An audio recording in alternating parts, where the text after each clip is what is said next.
Muito bem, nós continuamos então do capítulo 12, versículo 11 de 2 Coríntios, e eu acredito que meu vizinho de cima está com visitas, talvez tenha uma festinha ali, que vai ter bastante cadeira arrastando e gente conversando, não sei se pega, o som chega a pegar aqui no microfone, mas as cadeiras arrastando talvez vão roncar algumas coisas aí, não é minha barriga roncando não, é cadeira arrastando. Então, no capítulo 12 de 2 Coríntios, nós acompanhamos,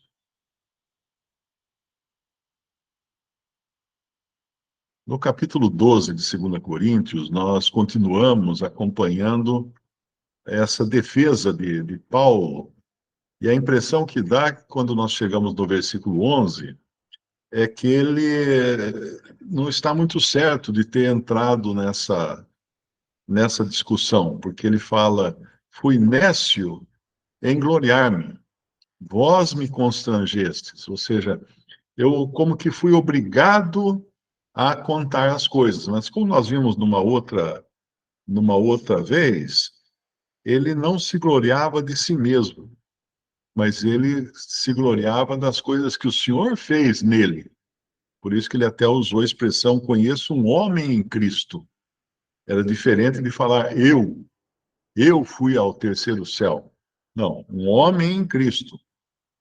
E de alguém assim me gloriarei eu, ele falou no versículo 5. Mas de mim mesmo não me gloriarei segundo, senão nas minhas fraquezas. Então, os sofrimentos dele eram as únicas coisas, as dificuldades dele eram as únicas coisas das quais ele podia se gloriar, vamos dizer assim, porque ele termina no versículo 10 falando: por isso sinto prazer nas fraquezas, nas injúrias, nas necessidades, nas perseguições, nas angústias, por amor de Cristo, porque quando estou fraco, então sou forte. E aí ele vai, fui nécio em gloriar-me, vós me constrangestes, eu devia ter sido louvado por vós, visto que em nada fui inferior aos mais excelentes apóstolos, ainda que nada sou. Lembre-se de que ele usa muita, em abundância, linguagem irônica nessa carta. Quando ele fala dos mais excelentes apóstolos, ele está se referindo àqueles que se diziam grande coisa, seria o mesmo que ele falar dos superapóstolos, que eram tão glorificados diante dos coríntios. Então, os coríntios estavam tão impressionados com esses homens que estavam influenciando eles, que acabaram desprezando Paulo, relevando Paulo a um segundo escalão, digamos assim.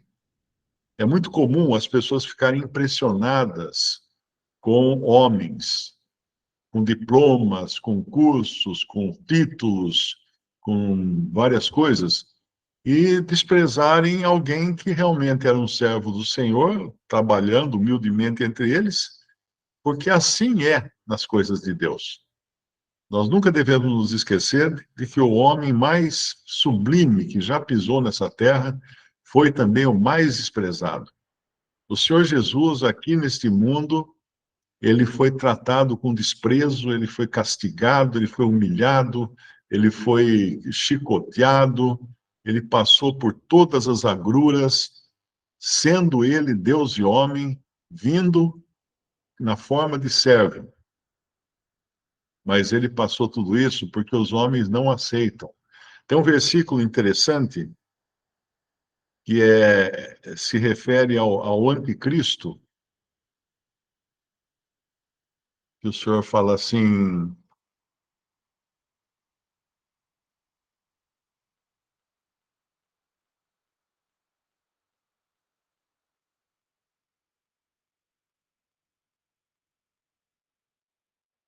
em João capítulo 5,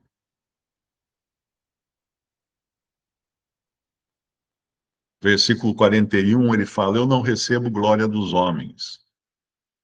Isso tem dois sentidos aqui, que ele poderia estar dizendo que ele não não tinha vindo para aceitar a glória dos homens, mas também tem o sentido direto de que eles não estaria recebendo glória dos homens. Eu não recebo glória dos homens, mas bem vos conheço que não tendes em vós o amor de Deus. Eu vim em nome de meu Pai, e não me aceitais. Se outro vier em seu próprio nome, a esse aceitareis. De quem ele estava falando? Ele estava falando do anticristo. O anticristo é um que virá em seu próprio nome, fazendo sinais, fazendo maravilhas, fazendo grandes milagres, descer fogo do céu e tudo mais, mas vindo exaltando-se a si mesmo.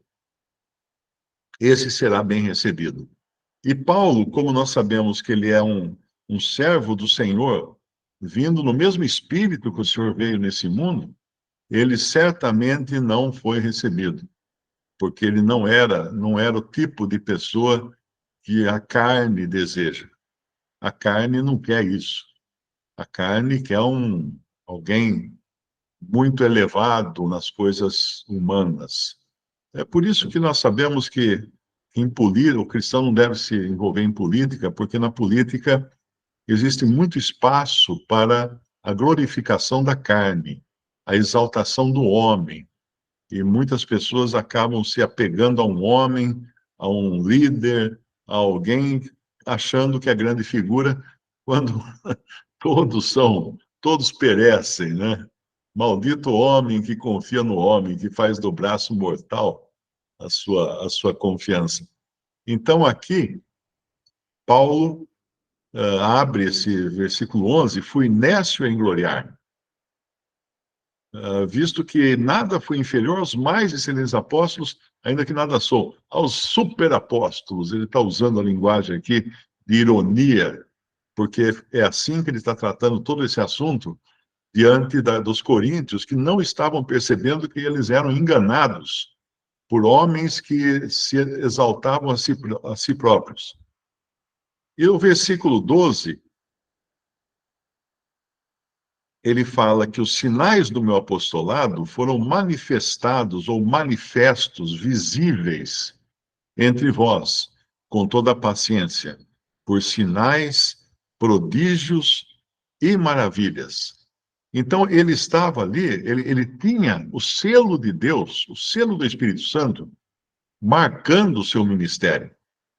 Nós sabemos que esses sinais, eles eram para impressionar a inteligência humana, porque eles traziam coisas que não eram coisas humanas. Então, isso deveria impressioná-los, os sinais que ele fazia. As maravilhas, as maravilhas nos falam mais de emoções, né? A pessoa ficar espantada com alguma coisa, e isso também deveria ter funcionado com eles, mas pelo jeito não funcionou. E, finalmente, os, os prodígios, né, seriam as maravilhas, seriam coisas que super-humanas, né, sobrenaturais. Esses sinais todos, essas coisas sobrenaturais que ele trouxe consigo, porque o Espírito Santo trabalhava nele, não foram suficientes para eles perceberem que aquelas eram provas do seu apostolado. Eram, vamos dizer assim, estavam comprovando quem ele era e o que ele estava fazendo ali. Esse era um apóstolo de Deus. Hoje nós temos muitos falsos apóstolos dizendo-se alguma coisa, os caras se declaram a si mesmos apóstolos. É como se eles pusessem as mãos em cima de si mesmos, né? E se consagrassem apóstolos, como Napoleão, quando foi coroado imperador da França. Napoleão tirou a coroa não sei se era do Papa ou do Bispo, e pôs ele próprio na sua cabeça, que ele quebrou o protocolo, porque na realidade era uma autoridade eclesiástica quem coroava o imperador. Ele pegou a coroa e pôs na sua própria cabeça. De tão altivo e tão soberbo que ele era. Ele não queria ser coroado por uma autoridade eclesiástica. E no versículo 13, ele continua se defendendo, pois em que tendes vós sido inferiores às outras igrejas? a não ser que eu mesmo vos não fui pesado. Perdoai-me este agravo. Mais uma vez, ironia aqui. Tipo assim, eu não pedi dinheiro de vocês. Me perdoem, irmãos, por não ter pedido dinheiro de vocês, por ter ofendido vocês, não querendo expoliar os seus bens.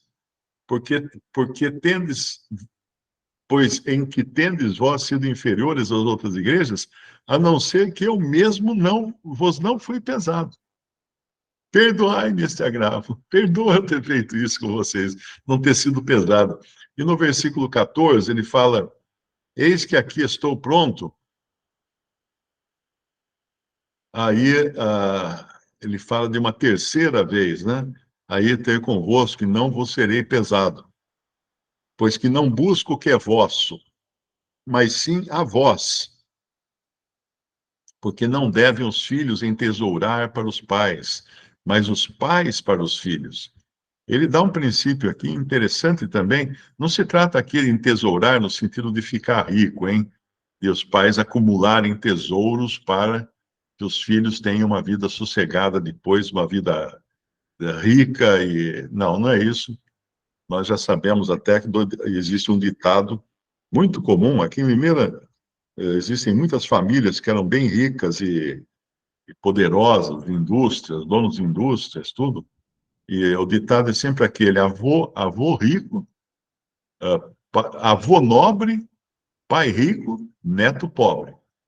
Então, hoje existem várias pessoas que eu conheço, inclusive da minha geração, que eram os boys, né, os meninos ricos aqui da cidade, tinham a moto mais bonita, o carro mais bonito, tal, porque o avô tinha sido nobre, o pai era rico, porque agora era um grande industrial, e os filhos, naquele momento, adolescentes com 15, 16 anos, eram ricos também.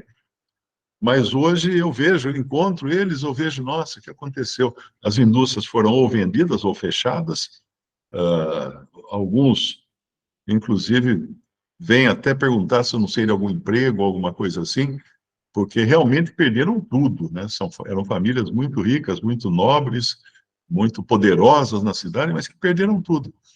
Simplesmente perderam tudo. Existe uma... A rua principal da cidade tem o nome de um grande industrial que teve aqui, aqui em Limeira, que perdeu tudo também. Os filhos dele perderam tudo. Um filho dele, que era amigo do meu pai, inclusive, porque ele gostava muito de montar equipamentos eletrônicos. Meu pai gostava muito de coisa assim, fazer amplificador, essas coisas, dele, hobby. Esse homem acabou morrendo na miséria, dentro de uma Kombi abandonada num terreno, e era um homem que, às vezes, meu pai ia lá conversar com ele, no palacete que eles moravam aqui em Limeira, e eu ia junto, que era menininho, né, era pequeno, eu ia junto, porque eu ficava brincando com o filho dele. E o filho dele tinha uma babá vinda da França. Então, para você ver o tipo de estilo de vida que tinha a família, né? E, no entanto, o pai desse amigo meu, que era meu amiguinho de infância, né? O pai acabou morrendo como indigente depois que foram descobrir quem ele era, que tinha morrido dentro de uma Kombi abandonada num terreno baldio. Então, isso tudo porque os homens dão valor à aparência, ao poder humano, às coisas altivas, aquilo que é valorizado entre os homens. Por isso que quando Cristo veio, ele simplesmente foi desprezado. E aí no versículo 14, ele fala então que aqui estou pronto para pela terceira vez ir ter convosco. Não vos serei pesado, pois que não busco o que é vosso, mas sim a vós, porque não devem os filhos entesourar para os pais, mas os pais para os filhos. Ele parece que foi uma primeira vez em Atos capítulo 18, no versículo 1, diz que depois disto partiu Paulo de Atenas e chegou a Corinto. Aparentemente, essa foi a sua primeira visita a Corinto, né? E depois ele vai uma segunda vez. E agora ele está falando de ir uma terceira vez. Nós não sabemos se essa terceira vez realmente se concretizou ou não. Não existe nada aqui em Atos que ele possa dizer que realmente chegou aí lá. Mas no versículo 15, ele fala com que espírito ele iria lá. Eu, de muita vontade, gastarei e me deixarei gastar pelas vossas almas. Essa é a disposição que ele tinha de se entregar totalmente por eles, ainda que, amando-vos cada vez mais, seja menos amado. Imagina esse homem terminar a vida desse jeito, com esse desprezo daquela assembleia, daqueles irmãos de Corinto, que tanto foram ajudados por ele. E Corinto era uma cidade rica, uma cidade comercial, e aquela assembleia se gabava. Na primeira carta nós lemos, né? Vocês dizem, estou rico, como é que eles falam? Sem mim reinais. É 1 Coríntios capítulo 4, ele fala no versículo 8, já estáis fartos, já estáis ricos, sem nós reinais, e quisera reinasseis, para que também nós viéssemos a reinar convosco. Porque tenho para mim que Deus a nós, apóstolos, nos pôs por últimos, como condenados à morte, pois somos feitos espetáculos ao mundo, aos anjos e aos homens. Nós somos loucos por amor de Cristo, e vós sábios em Cristo. Nós fracos e vós fortes. Vós ilustres e nós vis. Até essa presente hora sofremos fome, sede, estamos nus, recebemos bofetadas e não temos pousada certa, e nos afadigamos, trabalhando com as nossas próprias mãos. Somos injuriados e bendizemos, somos perseguidos e sofremos, somos blasfemados e rogamos. Até o presente temos chegado a ser como o lixo deste mundo, como a escória de todos. Não escrevo essas coisas para vos envergonhar, mas admoesto-vos como meus filhos amados. Porque ainda que tivesseis 10.000 aios, ou 10.000 amas secas, babás, em Cristo, não teríeis, contudo, muitos pais. Porque eu, pelo Evangelho, vos gerei em Jesus Cristo. Admoesto-vos, portanto, a que sejais meus imitadores. Então, ele tinha pregado o Evangelho para eles, eles haviam se convertido por intermédio de Paulo, aquela assembleia havia sido formada e edificada ali em Corinto, com a ajuda desse apóstolo, e, no entanto, eles receberam de bom grado, aqueles que vinham em seu próprio nome. Se outro vier em seu próprio nome, a esse recebereis. O Senhor Jesus falou lá no Evangelho de João. Aí, continuando aqui, então, em 2 Coríntios 12, no versículo 16, mas seja assim, eu não vos fui pesado, mas, sendo astuto, vos tomei com dolo. Mais uma vez, ironia na linguagem aqui. O que ele está falando aqui? Muito provavelmente, os outros falsos apóstolos acusavam Paulo, tipo assim, não, Paulo não pede dinheiro para vocês, mas ele manda outros pedirem dinheiro. E realmente, numa outra carta, ele envia Timóteo e envia outros para que fossem buscar ajuda para os irmãos pobres da Judéia. Então, isso aqui se tornou agora um argumento dos falsos apóstolos, dos próprios coríntios, por tabela, de que Paulo estava enganando eles. E ele usa aqui de ironia, né? Com isso, quando ele fala assim, mas seja assim, eu não vos fui pesado, quer dizer, eu não pedi dinheiro a vocês, mas, sendo astuto, sendo esperto, vos tomei com dolo, vos enganei. É isso que ele está falando. Ele está tirando uma na cara deles. Sendo astuto, vos tomei com dolo. Porventura aproveitei-me de vós por alguns daqueles que vos enviei? Será que eu enviava esses para buscar recursos para os irmãos pobres de Jerusalém? para eu depois pegar esses recursos. Veja como é interessante, irmãos, que tudo aqui gira em torno de dinheiro, que eles estavam, Paulo estava muito provavelmente sendo acusado pelos falsos apóstolos de alguma maneira, estar espoliando, estar tirando recursos dos irmãos de Corinto. Porque nas outras assembleias ele aceitava ajuda das outras assembleias, por isso que numa outra passagem ainda, acho que nesse capítulo mesmo, ele fala, outras igrejas eu espoliei, não é? Porque ele estava recebendo ajuda de outras, mas ele não queria ser pesado aos de Corinto. Esse capítulo aqui, se a gente ler nas entrelinhas, ele tem muito a ver com os nossos dias, quando as pessoas estão mais aptas a receber fardos, cargas, julgos de homens maus que estão arrancando a gordura, arrancando a lã delas, do que aceitar aqueles que realmente são servos de Deus e querem só o bem deles. Então, no versículo 17, porventura aproveitei-me de vós por algum daqueles que vos enviei? Quando eu mandei alguém aí, será que foi para eu poder indiretamente tirar recursos de vocês? É isso que ele está falando aqui. Versículo 18, ele fala: roguei a Tito e enviei com ele um irmão. Porventura Tito se aproveitou de vós? Não andamos, porventura, no mesmo espírito, sobre as mesmas pisadas? Isso aqui é um princípio que ele está colocando, que é muito importante também, ou seja, Tito tinha diante deles, na presença deles, o mesmo comportamento de Paulo.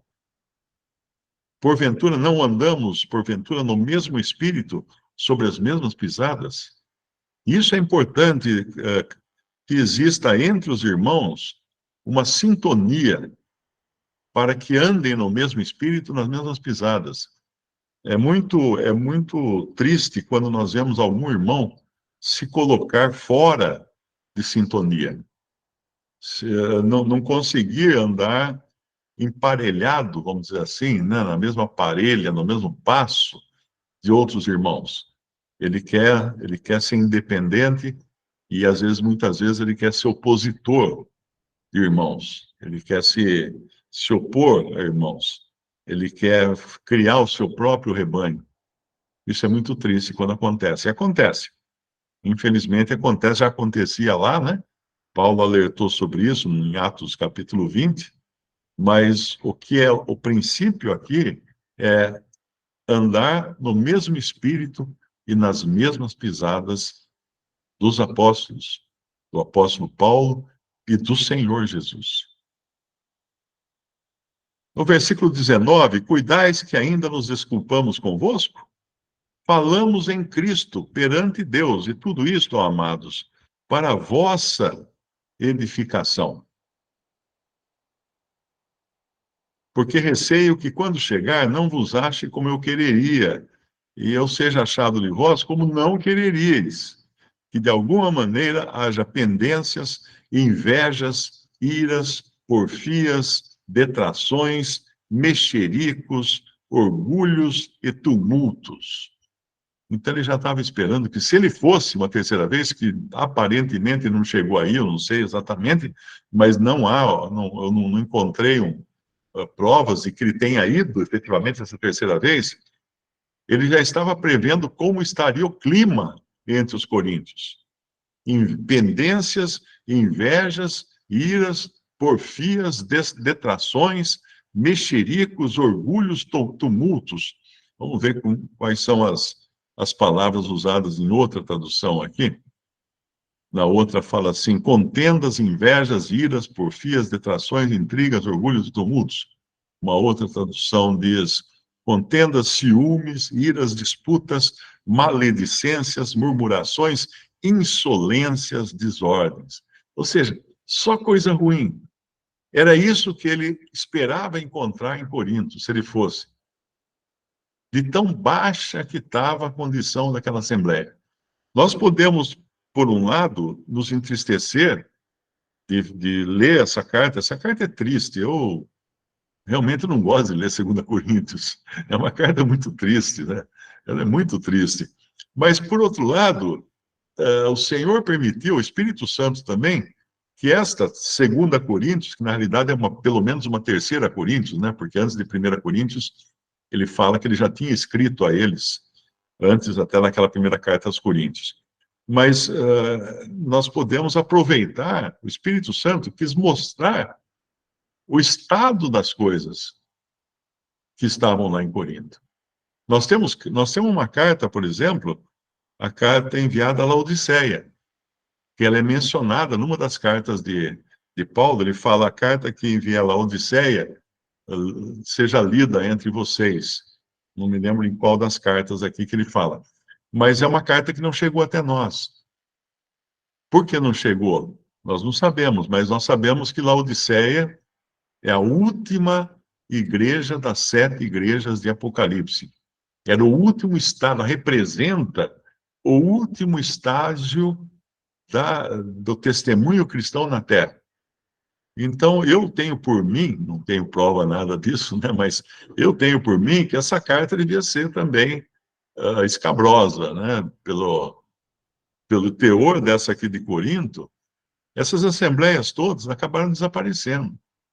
Todas elas desapareceram depois, porque o senhor ele coloca cada assembleia reunida ao seu nome é como se fosse um candelabro, é uma luz nesse mundo. Lá em Apocalipse, no capítulo 2, ele fala, no versículo 5, no versículo 4, Apocalipse 2:4, para a igreja que estava em Éfeso, né, para a assembleia que estava em Éfeso. Tenho, porém, contra ti que deixasse o teu primeiro amor. Essa daqui já era o primeiro estágio da cristandade após a partida dos apóstolos. Essas cartas foram escritas revelando o que estava acontecendo depois, então, embora fosse escrita por João, né? Sabemos que João estava vivo, evidentemente, quando escreveu, mas como elas são cartas proféticas, elas nos falam do estado da cristandade e do declínio da cristandade, que viria, então, depois da morte dos apóstolos. Tenho, porém, contra ti que deixasse o teu primeiro amor. Apocalipse 2:4.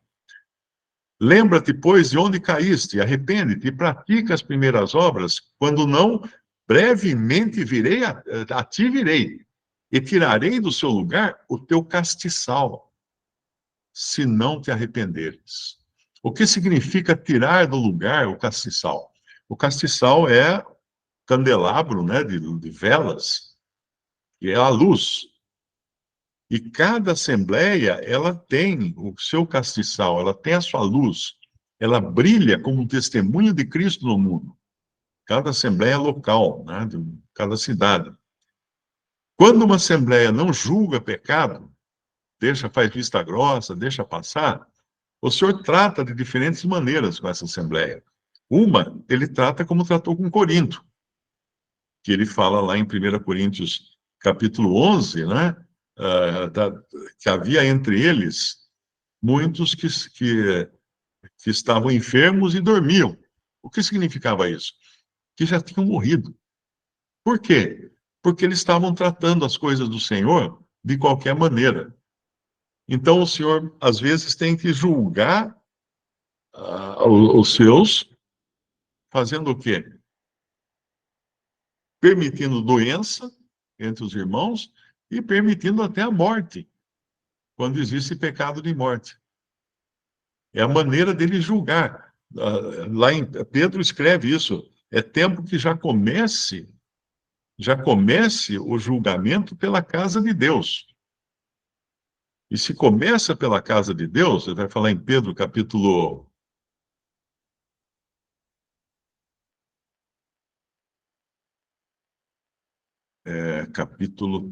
3, se não me engano.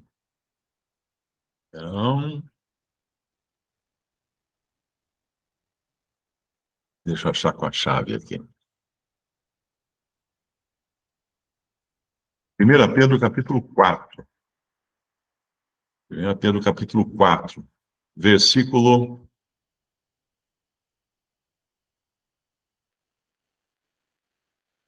17.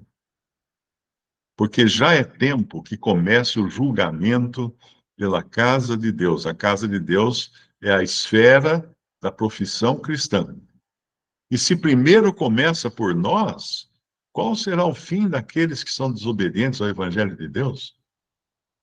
Então, o Senhor não deixa barato, não, quando existe pecado e quando existe desvios da sua vontade, quando acontece como estava acontecendo em Corinto, né? Todo esse desprezo por aquele apóstolo que era tão querido do Senhor, que foi tão usado, que recebeu tantas revelações, ao ponto de ter sido colocado nele um cabresto, que era o espinho na carne, para que ele não se gloriasse por causa da excelência das revelações que ele recebeu. Então, esse homem que sofria tudo para poder levar a palavra de Deus aos irmãos de Corinto, era tão desprezado em Corinto, porque davam mais honra aos judaizantes e aos falsos apóstolos, e provavelmente alguns que eram emissários de Satanás, como é dita numa outra passagem também na carta aos Coríntios, né? Que Satanás se transfigura em anjo de luz, e não é pouco que os seus ministros se transfigurem em ministros da justiça. Então, ele já prevê que se ele for uma terceira vez aqui, ele vai encontrar pendências, invejas, iras, porfias, detrações, mexericos, orgulhos e tumultos. E no versículo 21, ele encerra esse capítulo 12, que quando for outra vez, o meu Deus me humilhe para convosco e chore por muitos daqueles que dantes pecaram e não se arrependeram da imundícia e da prostituição e desonestidade que cometeram. Então ele termina o seu capítulo aqui de uma maneira bastante triste, né? Eu tenho aqui inclusive uma coisa que Darby escreveu. Não, não foi Darby. Deixa eu ver onde é que eu vi. Foi Darby. Ele diz que esse capítulo aqui, o capítulo 12 de 2 Coríntios, começou com o terceiro céu e terminou com os pecados mais vis da terra. Começou com o terceiro céu e terminou com os pecados mais vis da terra. E entre as duas coisas, Darby escreve, foi colocado só este remédio: o poder de Cristo que estava sobre o apóstolo Paulo. Então, o poder de Cristo estava sobre o apóstolo Paulo para tentar corrigir esses desvios que havia em Corinto. Aqueles que haviam começado no terceiro céu e terminavam nessa lista de pecados, de pendências, de invejas, iras, porfias, detrações, mexericos, orgulhos, tumultos na terra. Na terra. Era como se tivessem feito uma viagem ao contrário, do céu para a terra. E tão baixa que chega o estado final aqui dessa Assembleia de Corinto.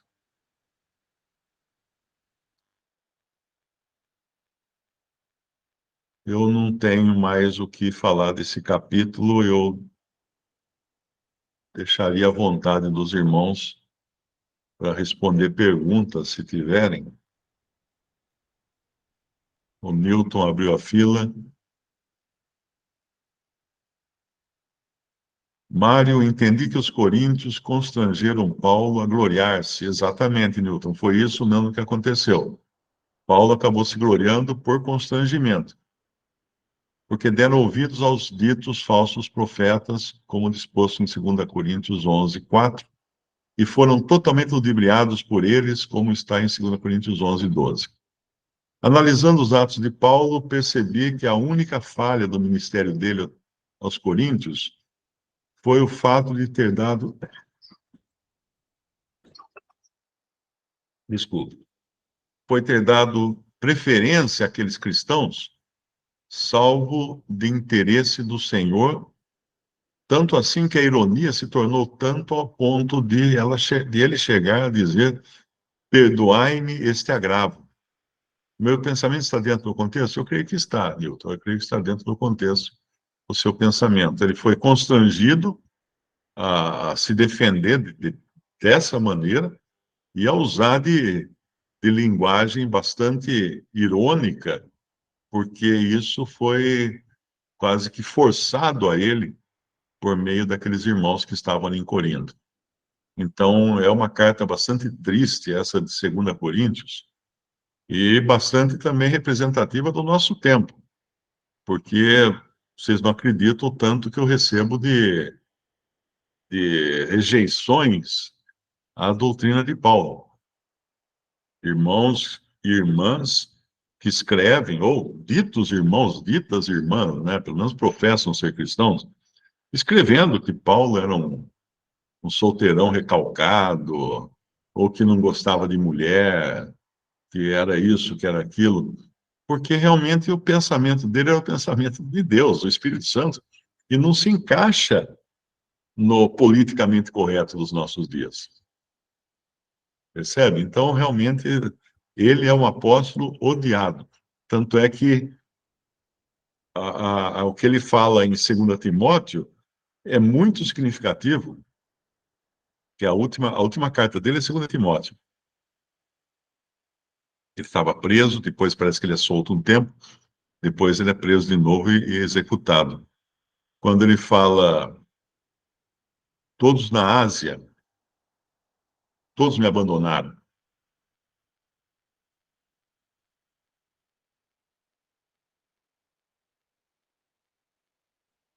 Sabe o capítulo, Mário, de 2 Timóteo, que ele Eu fala? estou tentando achar aqui, deixa eu ver se eu...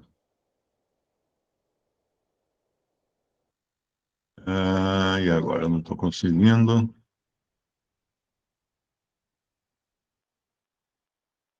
2 Achei Timóteo aqui. 4, versículo 16, ele fala: ninguém me assistiu na minha primeira defesa. Antes todos me desampararam. Eu estava procurando pela palavra abandonaram, mas é desampararam. Que isso não lhe seja imputado. Todos me desampararam, né? E nós sabemos que o próprio Senhor Jesus na cruz, né?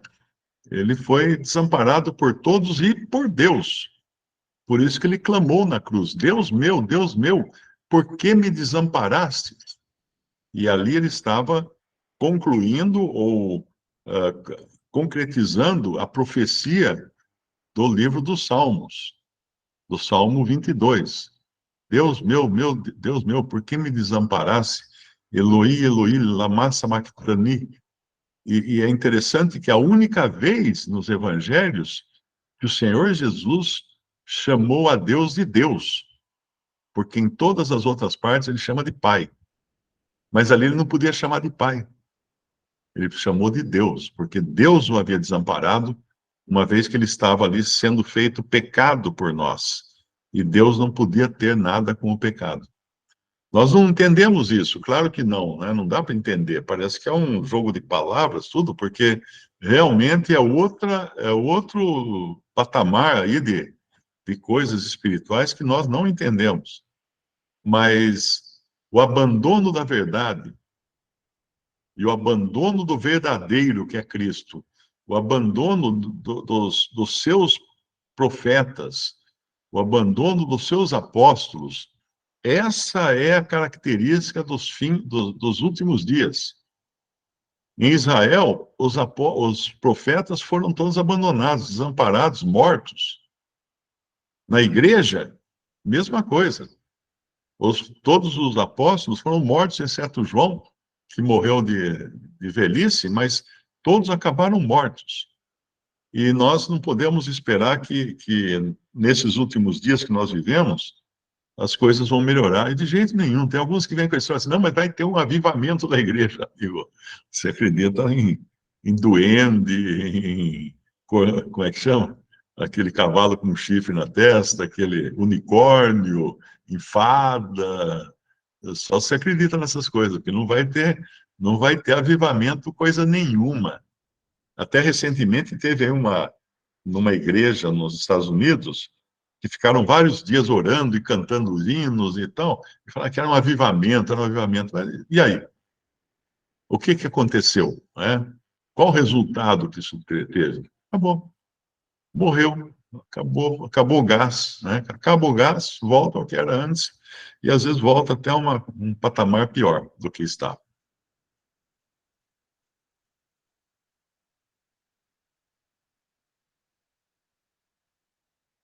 Outras perguntas?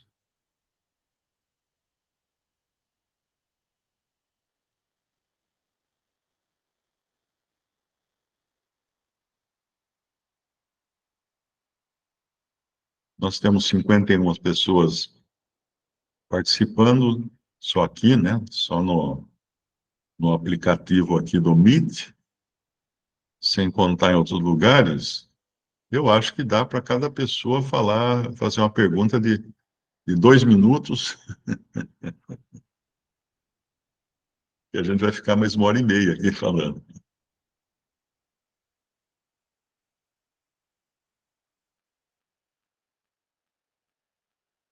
A continuação, nós teríamos, então, 2 Coríntios, capítulo 13.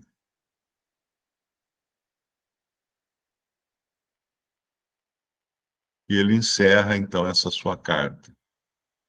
Mas talvez seria melhor deixar para começar na próxima, na próxima vez, né? Ele já começa no capítulo. Ele começa falando que essa é a terceira vez que voltei convosco, e, e ela segue, o capítulo 13 vai seguir no mesmo tom do capítulo anterior. Mas talvez podemos deixar para outra, né? Se ninguém tiver mais perguntas.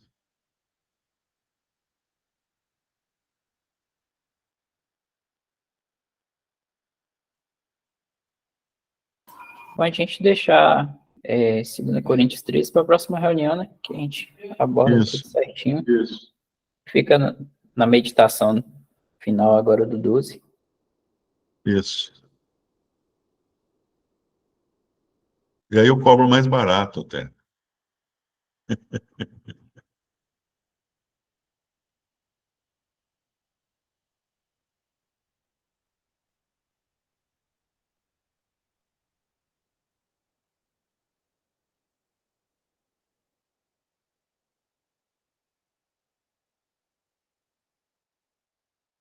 O Newton, Newton tem manda mais uma ver, Newton. pergunta.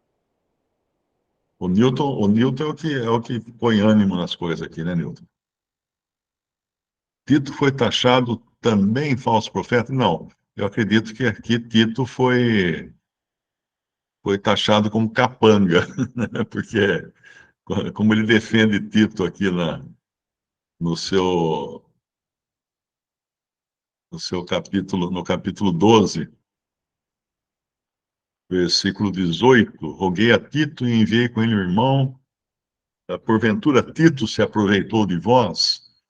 Então, pelo jeito, já tinha algum mexerico lá dizendo que Tito era capanga, Tito era assessor de Paulo aqui para tirar dinheiro deles. Essa é uma situação que a gente pode até aprender que quando existe uma má disposição da parte de irmãos, não adianta dar murro em ponta de faca, porque cada vez vai piorar mais. Então é melhor se silenciar, ficar quieto e entregar nas mãos do Senhor. Tem coisas que é melhor, é que nem briga de marido e mulher, né? Chega uma hora que você para de falar, de argumentar e põe o joelho no chão, porque não tem jeito, só piora. Tem até um versículo que fala isso, né? O homem que endurece a sua cerviz.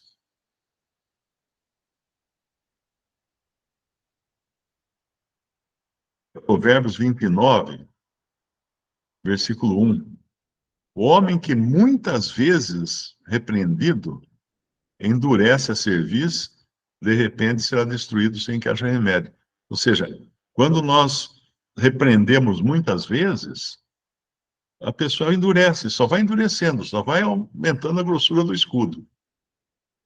Então, daí é o Senhor que tem que entrar em campo e quebrar os corações.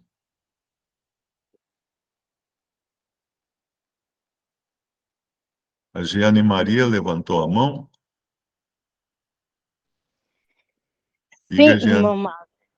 Olha, eu vou fazer uma pergunta de escolinha dominical, bem simplesinha. Segundo aqui, a igreja foi formada no segundo capítulo de Atos. Foi isso? Isso. E então, como eu estou procurando aqui, quem foi que escreveu o Atos dos Apóstolos? Foi Lucas. Lucas. Lucas não era apóstolo, né? Hum. Lucas escreveu Atos dos Apóstolos. Eu acho que no começo de Atos ele fala isso, né? Se não me engano, no primeiro capítulo de Atos ele fala: fiz o primeiro tratado ao Teófilo acerca de tudo que Jesus começou, não só a fazer, mas a ensinar, até alguém que foi recebido em cima, depois de ter dado mandamentos pelo Espírito Santo aos apóstolos que escolhera, aos quais também, depois de ter padecido, tal. Então, na realidade, ele foi inspirado pelo Espírito Santo a escrever, mas, ao mesmo tempo, ele tinha acesso aos outros apóstolos. Ele não era apóstolo, na verdade, ele tinha acesso aos apóstolos para saber tudo o que tinha acontecido. Mas a direção sempre, a inspiração sempre é do Espírito Santo. É a mesma coisa o evangelho dele. Quando ele fala no evangelho, no primeiro capítulo, tendo, pois, muitos empreendido pôr em ordem a narração dos fatos que entre nós se cumpriram, segundo nos transmitiram os mesmos que os presenciaram, ou seja, os apóstolos, desde o princípio e foram ministros da palavra, pareceu-me também a mim conveniente descrevê-los a ti, ó excelente Teófilo. Teófilo, em grego, significa amigo de Deus. Ele usa esse nome nos dois textos dele, em Lucas e em Atos. Atos seria uma continuação do Evangelho de Lucas. E ele conta no versículo 3 de Lucas, havendo-me já informado minuciosamente de tudo desde o princípio. Então ele vai usar do mesmo estilo e da mesma maneira de escrever no livro de Atos. E tem também o fato de ele viajar junto com o apóstolo Paulo em Atos, né? As viagens de Paulo em Atos são feitas com o apóstolo Paulo. Paulo vai aparecer a partir do capítulo 9 de Atos, quando Paulo se converte. Mas Lucas já estava em campo antes, por isso que ele escreve baseado no que outros apóstolos haviam dito a ele, contado a ele, e evidentemente tudo isso bem embalado pelo Espírito Santo. Pois a, a igreja, né, que foi formada, né, no segundo capítulo de Atos, tem tudo, envolve tudo que Paulo, né, escreveu. Essas pessoas que fica duvidando dele, falando coisas, né, que assim, que não existe sobre Paulo, né? Que nós se baseamos muito nas escrituras de Paulo, né? A igreja, né? A igreja de hoje. Essas pessoas que não acreditam em Paulo, eu vou fazer uma pergunta que é bem, assim, nem eu, nem o senhor acho que não sabe, mas tem certeza da salvação? Porque a igreja é baseada nas escrituras de Paulo, né? A revelação da igreja foi dada a Paulo, e depois que os outros apóstolos ficaram sabendo. Tanto é que os primeiros capítulos de Atos, você percebe que os primeiros cristãos, eles agiram como se eles fossem um reavivamento de Israel. Eles não entendiam o que estava acontecendo, por isso que eles iam adorar no templo. Eles continuaram sendo judeus, indo ao templo e tudo. Eles não tinham entendido o que tinha acontecido. E Deus vai, mais adiante, no ano 70, Deus vai permitir a destruição do templo, para que cortasse logo de vez qualquer vínculo da igreja com Israel. Mas esses que desprezam Paulo, nós não podemos vincular a salvação ao grau de conhecimento de doutrina que uma pessoa tem. Então, a pessoa pode desprezar Paulo quanto ela quiser e ter sido salva realmente por fé em Cristo quando ela creu. Mas nós, como nós sabemos que estamos nos últimos dias, e nos últimos dias as pessoas, como fala em 2 Timóteo, sentirão comichão nos ouvidos, dando ouvidos a fábulas e a espíritos enganadores, nós podemos deduzir que muitos desses não são realmente pessoas do povo de Deus, são apenas apóstatas, pessoas que ouviram um dia o evangelho, aceitaram da boca para fora, entraram para uma religião cristã, evangélica ou católica, e no seu coração nunca realmente conheceram a verdade. Obrigado, irmão. Nada. Tá esclarecido.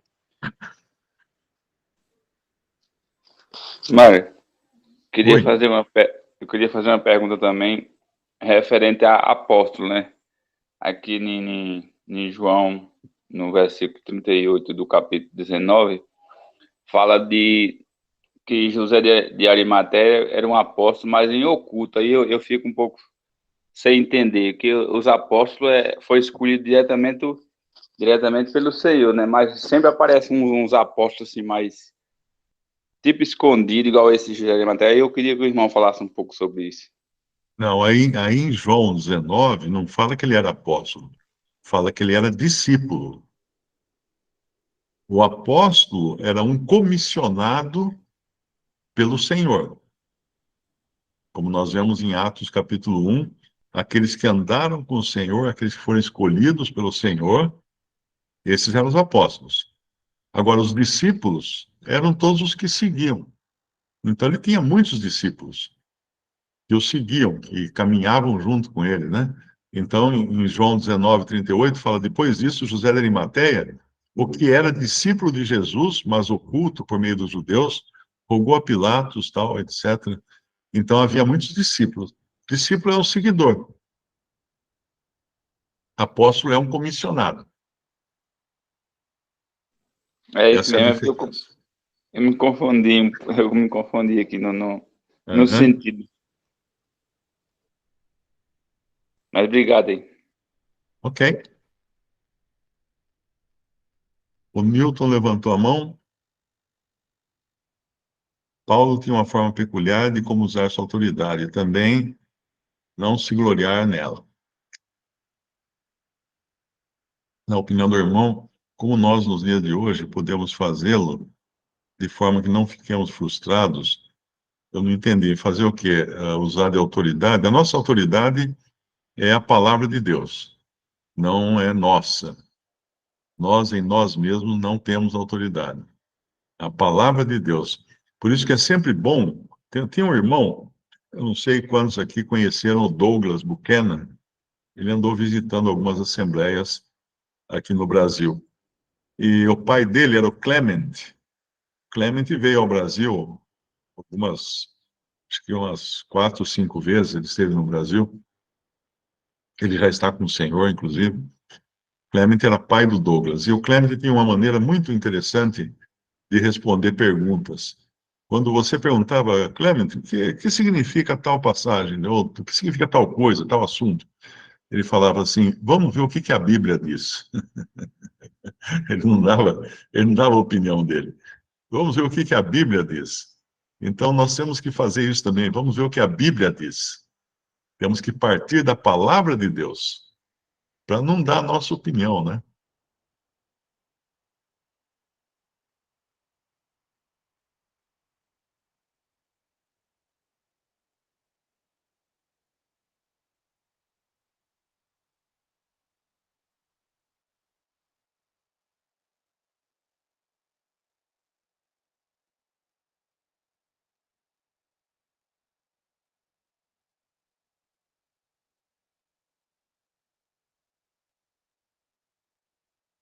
Bom, irmãos, sendo o que havia para o momento, podemos encerrar?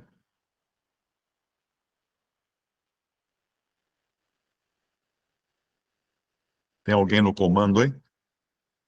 Então, eu vou tirar a gravação aqui. Aí você pode dar graças, Mário? Posso.